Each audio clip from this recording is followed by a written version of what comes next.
Welcome back everyone. इस video में discuss करेंगे एक एग्जाम्पल के बारे में, इकोसिस्टम के एक एग्जाम्पल के बारे में, जिसमें हम बेसिकली पॉन्ड इकोसिस्टम के बारे में डिस्कस करेंगे। इकोसिस्टम के डिफरेंट डिफरेंट कंपोनेंट्स के बारे में हम ऑलरेडी डिस्कस कर चुके हैं। उन वीडियोस का लिंक आपको डिस्क्रिप्शन में मिल जाएगा, वहां से आप वीडियो देख सकते हैं। एंड अगर वीडियो हेल्पफुल लगती है तो लाइक कीजिए, शेयर कीजिए अपने फ्रेंड्स के साथ, एंड चैनल को सब्सक्राइब कर लीजिए। तो स्टार्ट करते हैं हम यहाँ पे एक एग्जाम्पल की, पॉन्ड इकोसिस्टम के एग्जाम्पल की। तो यहाँ पे हम pond as an ecosystem discuss करेंगे। एक स्मॉल फ्रेश वाटर पॉन्ड जो होता है एक क्लासिकल एग्जाम्पल होता है एक इकोसिस्टम का, उसके स्ट्रक्चर एंड फंक्शन को एक्सप्लेन करने के। ठीक है, क्या उसका स्ट्रक्चर है, क्या उसके फंक्शन है, तो इसको एक्सप्लेन करने के लिए pond ecosystem, fresh water pond ecosystem एक क्लासिकल एग्जाम्पल यहाँ पे हम लेते हैं। Pond represent a self-regulatory fresh water ecosystem। And ये जो pond होता है ये क्या है कि self regulatory fresh water ecosystem है, यानी ये खुद ही रेगुलेट करता है खुद को, क्योंकि इसके अंदर biotic as well as abiotic component तो होंगे ही, साथ में बायोटिक कंपोनेंट्स के अंदर इसके अंदर डिकम्पोजर्स भी होंगे ताकि वो डिकम्पोज करके वापस से रिसाइकलिंग कर दे मटेरियल। तो ये क्या है कि self regulatory fresh water ecosystem होता है। इसके अंदर जैसे इकोसिस्टम के अंदर कंपोनेंट होते हैं एबायोटिक कंपोनेंट, वैसे ही इसके अंदर भी एबायोटिक और बायोटिक कंपोनेंट देखने को मिलते हैं। बायोटिक कंपोनेंट के अंदर फर्दर प्रोड्यूसर्स, मैक्रो कंज्यूमर्स और एनिमल्स होंगे एंड डिकम्पोजर्स होंगे। तो वन बाय वन हम इनको डिस्कस करेंगे कि एबायोटिक कंपोनेंट कौन से होते हैं एंड बायोटिक कंपोनेंट यहाँ पे कौन से होते हैं। तो सबसे पहले अगर हम बात करें इस पॉन्ड की, ठीक है, ये पॉन्ड हो गया, फ्रेश वाटर पॉन्ड हो गया। यहाँ पे सन हो गया, सन से सोलर रेडिएशंस आएंगी। इसके बाद यहाँ पे फाइटोप्लैंक्टॉन्स हो गए, प्रोड्यूसर्स हो गए, इनके ऊपर ईट करने वाले जू प्लैंक्टॉन्स हो गए, यहाँ पे प्राइमरी कार्निवोर्स हो गए, सेकेंडरी कार्निवोर्स हो गए, हर्बीवोर्स हो गए, डिकम्पोजर्स हो गए। इसके अलावा यहाँ पे जो है नीचे सेडिमेंट्स होंगे। ठीक है, सेडिमेंट्स होंगे, रॉक्स होंगी, या फिर यहाँ पे एयर भी है, वाटर भी है। तो ये क्या हो गए, एबायोटिक कंपोनेंट हो गए। तो इस पॉन्ड के अंदर biotic as well as abiotic component दोनों की ही इंटरेक्शन चलती है, तभी ये एक इकोसिस्टम है। अगर हम एक इकोसिस्टम की बात करें, एक वाटर की ड्रॉप भी एक नैनो इकोसिस्टम फॉर्म करती है, क्योंकि उसके अंदर भी माइक्रोब्स होंगे एंड जैसे कि वाटर हो गया, वहां पे एयर हो गई। तो biotic as well as abiotic components के अंदर देखने को मिलते हैं। वैसे ही पॉन्ड भी क्या है, एक इकोसिस्टम है जिसके अंदर biotic as well as abiotic दोनों टाइप के कंपोनेंट देखने को मिलते हैं, उनका इंटरेक्शन देखने को मिलता है। तो इसको हम अगर डिटेल में देखें कि कौन से यहाँ पे एबायोटिक कंपोनेंट्स होंगे, तो एबायोटिक कंपोनेंट्स की अगर हम बात करें, एबायोटिक कंपोनेंट्स के अंदर यहाँ पे सिंपल इनऑर्गेनिक सब्सटेंसेस होते हैं एंड ऑर्गेनिक सब्सटेंसेस होते हैं।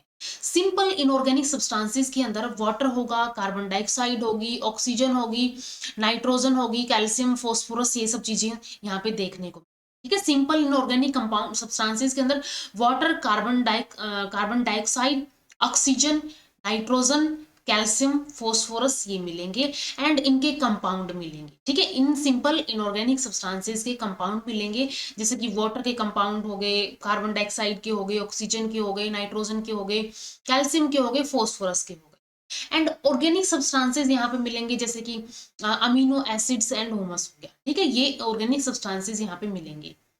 Only a small amount of these vital nutrients are found in the soluble form in the pond water। And इस pond water के अंदर सिर्फ कुछ स्मॉल अमाउंट ही इन वाइटल न्यूट्रिएंट्स की मिलती है, बाकी सारी है मेजर प्रोपोर्शन जो है इन कंपाउंड्स का resides in the bottom sediments as well as in the organism themselves. And most of the major components जो है, मेजर प्रोपोर्शन जो है इन कंपाउंड्स का, या तो वो सेडिमेंट्स की फॉर्म में रिसाइड करता है या तो वो ऑर्गेनिज्म के अंदर हो सकता है। ठीक है, तो ये एबायोटिक कंपोनेंट होते हैं, simple inorganic substances and organic substances. The quantity, ठीक है, the quantity of light penetrating the water, the ambient temperature and other climatic conditions regulate the functioning of the pond ecosystem। इसके अलावा जो solar radiations या फिर sunlight या फिर light water के अंदर पेनिट्रेट करेगी, टेम्परेचर, क्लाइमेटिक कंडीशन उसके अकॉर्डिंग होंगी, तो वो क्या करते हैं, वो रेगुलेट करते हैं कि फंक्शन कैसे होगा इस पॉन्ड इकोसिस्टम का। This provide raw material to the producers and habitat to the all the organisms. ये क्या करते हैं, रॉ मटेरियल प्रोवाइड करते हैं प्रोड्यूसर्स के लिए, क्योंकि प्रोड्यूसर्स को अपना फूड खुद प्रिपेयर करना होता है, वो प्रोड्यूस करेंगे तभी उनके ऊपर कंज्यूमर्स ईट करेंगे। ठीक है, तो ये रॉ मटेरियल होता है प्रोड्यूसर्स के लिए। इसके बाद बायोटिक कंपोनेंट्स की अगर हम बात करें, बायोटिक कंपोनेंट्स में प्रोड्यूसर्स होते हैं। तो सबसे पहले अगर हम प्रोड्यूसर्स की बात करें, प्रोड्यूसर्स कौन होंगे बायोटिक कंपोनेंट के अंदर, producers and variety of consumers देखने को मिलते हैं। यहाँ पे फाइटोप्लैंक्टन्स होते हैं, जैसे कि ओसिल्टोरिया हो गया, एनाबीना होगा, यूडोरिना हो गया, क्लोस्ट्रीडियम हो गया, वोलवॉक्स हो गया। इसके अलावा यहाँ पे फिलामेंटस एल्गी होती है, जैसे कि स्पाइरोगायरा, कारा and oedogonium. Marginal and emergent plants होते हैं, जैसे कि इपोमिया, टाइफा एंड फ्रेजमिड्स। इसके अलावा सबमर्ज प्लांट्स होते हैं यहाँ पे, जैसे कि पोंटामेजिटोन एंड वेलिसनेरिया। इसके अलावा सरफेस फ्लोटिंग प्लांट्स होते हैं, जैसे कि सोर्सिया, पिस्टिया एंड वोल्फिया। ये सारे क्या हैं, ये सारे प्रोड्यूसर्स हैं। तो ये सारे प्लांट्स होंगे। जैसे कि हम बता सकते हैं बायोटिक कंपोनेंट के अंदर प्रोड्यूसर्स होते हैं, प्रोड्यूसर्स के अंदर फाइटोप्लैंक्टन्स होते हैं, फिलामेंटस एल्गी होती है, मार्जिनल इमर्जेंट प्लांट होते हैं, सबमर्ज प्लांट होते हैं एंड सरफेस फ्लोटिंग प्लांट होते हैं। तो डिफरेंट डिफरेंट टाइप के प्रोड्यूसर्स एक पॉन्ड इकोसिस्टम के अंदर देखने को मिलते हैं। एंड इनके साथ ये इनके एग्जाम्पल हो गए डिफरेंट डिफरेंट, ठीक है, इनके एग्जाम्पल भी यहाँ पे। The phytoplanktons microscopic and floating plant जो होते हैं are the more important as producers in the ecosystem than the large plant. ये सबसे ज्यादा यहाँ पे होते हैं, तो ये मोर इम्पोर्टेंट होते हैं यहाँ पे लार्ज प्लांट से। They synthesize their own organic food from the inorganic compounds. ठीक है, एबायोटिक कंपोनेंट के अंदर हमने देखा था कि यहाँ पे इनऑर्गेनिक सब्सटेंसेस होते हैं, तो उन इनऑर्गेनिक सब्सटेंसेस जैसे कि वाटर से, कार्बन डाइऑक्साइड से, रेडिएंट एनर्जी की प्रेजेंस में, जो कि सन जो है सन से ट्रैप की जाएगी क्लोरोफिल की हेल्प से, तो उन सब की हेल्प से ये प्रोड्यूसर्स क्या करेंगे, अपना खुद का ऑर्गेनिक फूड सिंथेसाइज करेंगे। इसके बाद मैक्रो कंज्यूमर्स एंड एनिमल्स जो होंगे, macro consumers represent the animal फोना इन द पॉन्ड इकोसिस्टम। हमने देख लिया प्रोड्यूसर्स के अंदर वहां पे फ्लोरा था, सारे प्लांट्स थे। अब अगर हम बात करें यहाँ पे मैक्रो कंज्यूमर्स की, तो इसके अंदर यहाँ पे एनिमल फोना होता है पॉन्ड इकोसिस्टम के। These are characterized as the primary consumers और herbivores, और इनको प्राइमरी कंज्यूमर्स और हर्बीवोर्स बोला जाता है। एंड सेकेंडरी कंज्यूमर्स और कार्निवोर्स बोला जाता है, जिसके अंदर primary, secondary and tertiary type के यहाँ पे कार्निवोर्स आते हैं। जू प्लैंक्टन्स, ठीक है, फाइटोप्लैंक्टन्स वहां प्लांट्स के अंदर था। जू प्लैंक्टन्स, जू मीन्स छोटे छोटे यहाँ पे ऑर्गेनिज्म होंगे। तो जू प्लैंक्टन्स जैसे कि पैरामीशियम, डाइफिनिया, साइक्लोप्स, माइसीड्स, इंसेक्ट लार्वे हो गया, आर द प्राइमरी कंज्यूमर्स। ये सब क्या होते हैं, प्राइमरी कंज्यूमर्स होते हैं। A variety of bottom dwelling animals जैसे कि molluscans and annelids होते हैं, जिनको benthos बोला जाता है।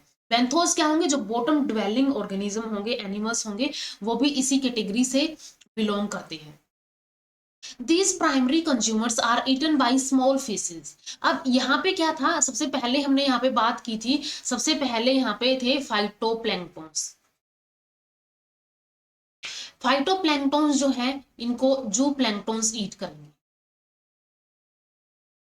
अब जू प्लैंक्टन्स के बाद यहाँ पे प्रेजेंट होंगी स्मॉल फिश। ठीक है, यहाँ पे स्मॉल फिशेस होंगी, स्मॉल फिश होंगी, वाटर बीटल्स होंगे, वाटर बीटल्स होंगे, और इनको कलेक्टिवली सेकेंडरी कंज्यूमर्स बोला जाता है। ठीक है, जू प्लैंक्टन्स तो यहाँ पे क्या थे, जू प्लैंक्टन्स को यहाँ पे बोला गया था प्राइमरी कंज्यूमर्स, और ये क्या हो जाएंगे यहाँ पे सेकेंडरी कंज्यूमर्स हो जाएंगे, क्योंकि ये क्या थे, यहाँ पे प्रोड्यूसर्स थे। प्रोड्यूसर्स के बाद primary consumer, then secondary consumers, which are collectively called as the secondary consumers, which in turn are eaten by the large fishes। अब ये स्मॉल फिश जो है, ये लार्ज फिश इनको ईट करेगी। एंड इसके अलावा यहाँ पे क्रे फिश भी हो सकती है। ठीक है, कंस्टिट्यूटिंग टर्सरी कंज्यूमर्स, तो इनको टर्सरी कंज्यूमर्स बोलते हैं। ठीक है, तो पहले प्रोड्यूसर्स थे, प्रोड्यूसर्स से यहाँ पे primary consumer, then secondary consumer and then tertiary consumer. ठीक है, ये जो लेवल है फूड चेन के अंदर जैसे चलता है, phytoplankton, जूप्लैंक्टन, small fishes, water beaters, इनको लार्ज फिश, क्रेफिश इनको ईट करेगी, एंड इनको टर्सरी कंज्यूमर्स बोलते हैं। तो ये एनिमल्स और मैक्रो कंज्यूमर्स पॉन्ड इकोसिस्टम के अंदर देखने को मिलते हैं। एंड थर्ड कंपोनेंट है डिकम्पोजर्स। डिकम्पोजर्स यानी कि सैप्रोट्रोफ्स और रिड्यूसर्स इनको बोलते हैं, या फिर इनको माइक्रो कंज्यूमर्स बोलते हैं। Decomposers और micro consumers constitute very important component of the pond ecosystem, क्योंकि यही तो रिसाइकलिंग करते हैं, तभी तो पॉन्ड जो है वो सेल्फ रेगुलेटरी इकोसिस्टम है, वो खुद को सेल्फ रेगुलेट कर सकता है। A variety of bacteria and fungi are specially abundant in the mud water and bottom of the pond. Pond का जो बॉटम है, इस बॉटम के ऊपर यहाँ पे क्या है, वेराइटी ऑफ फंगस प्रेजेंट होगी, फंजाई होगी, एंड इसके अलावा यहाँ पे ये जो मड वाटर है इसके अंदर बहुत सारे बैक्टीरिया भी होंगे जो क्या करेंगे, यहाँ पे डिकम्पोजिशन का काम करेंगे। The principal function is to decompose the dead bodies and thereby releasing the locked inorganic substances back into the pond ecosystem. And जो उनके अंदर ऑर्गेनिक डेड ऑर्गेनिक मैटर है उसको ये क्या करेंगे, उसको ये डिकम्पोज करेंगे। डिकम्पोज करने की वजह से वो सिंपल फॉर्म में टूट जाएगा। सिंपल फॉर्म में टूटने के बाद वो वापस से इनऑर्गेनिक फॉर्म में आ जाएगा और वापस से यूटिलाइज कर लिया जाएगा प्रोड्यूसर्स के। Simple organic substances are absorbed by the decomposer themselves, and जो भी simple organic substances होंगे उनको ये decomposers क्या करेंगे, खुद ही उनको absorb कर लेंगे। As these feed on the dead bodies, as they are also known as saprotrophs or reducers, और इनको saprotrophs और reducers भी बोला जाता है क्योंकि ये क्या करती है, डेड बॉडीज को फीड करती है, डेड बॉडीज के ऊपर फीड करती है। तो ये तीन टाइप के यहाँ पे कंपोनेंट्स हो गए। सबसे पहले हमने देखा कि यहाँ पे प्रोड्यूसर्स होते हैं, देन यहाँ पे मैक्रो कंज्यूमर्स होते हैं, देन यहाँ पे माइक्रो कंज्यूमर्स होते हैं।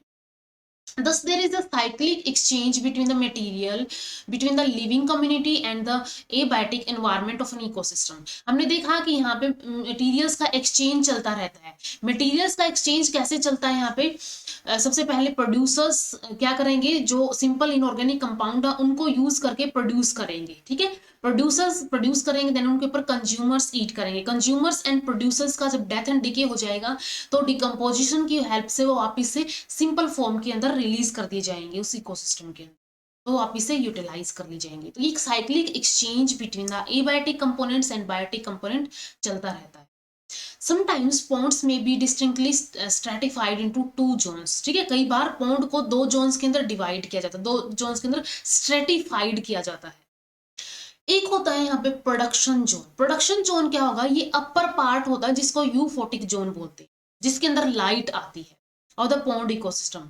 इस जोन के अंदर photosynthesis exceeds the respiration up to the depth of the 2 meters and then becomes balanced in the 3rd meter। तो ऊपर जो अपर वाला है, ठीक है, अपर वाला जोन है ये, इसको यूफोटिक जोन बोलेंगे पॉन्ड इकोसिस्टम का। इस जोन के अंदर फोटोसिंथेसिस चलती रहती है, ठीक है, फोटोसिंथेसिस रेस्पिरेशन से ज्यादा होती है, अप टू 2 मीटर तक होती है पॉन्ड के अंदर। अप टू, जैसे ये पॉन्ड हो गया, इसके अंदर अप टू 2 meters तक यहाँ पे क्या होती है, 2 meters तक यहाँ पे यूफोटिक जोन होता है, and then become balanced in the 3rd meter। और तीसरे मीटर में जब जाएगा ये नीचे की तरफ तो ये बैलेंस हो जाता है। सेकेंड यहाँ पे जोन होता है decomposition nutrient regeneration zone. It forms the lower part of the pond ecosystem where light intensities is very low. वहां पे light intensity low होती है, only respiration होती है, and इसको characterize किया जाता है decomposition जोन की वजह, जोन की तरह, ठीक है, डिकम्पोजिशन जोन इसको बोला जाता है। तो नीचे की तरफ यहाँ पे क्या होगा, नीचे की तरफ डिकम्पोजिशन जोन होगा जहां पे डिकम्पोजिशन चलती रहती है। तो ये प्रोडक्शन एंड डिकम्पोजिशन जोन दो जोन होते हैं पॉन्ड इकोसिस्टम के।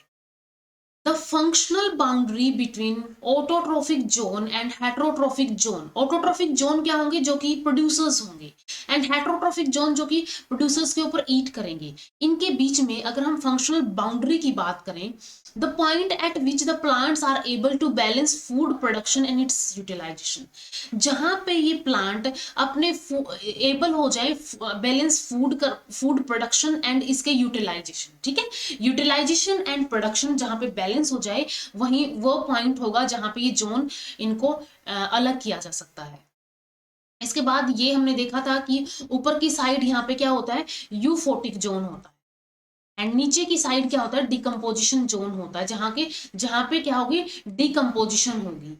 एंड इसके बाद डिकम्पोजिशन के बाद यहाँ पे सेप्रोट्रोफ्स होते हैं, वापिस से ये इनऑर्गेनिक मैटर को इस वाटर के अंदर रिलीज कर देंगे, इस पॉन्ड के अंदर रिलीज कर देंगे, वापिस से वो क्या कर लिया जाएगा, न्यूट्रिएंट की फॉर्म में प्रोड्यूसर्स के थ्रू ईट अप कर लिया जाएगा, या फिर उनको यूटिलाइज कर लेंगे।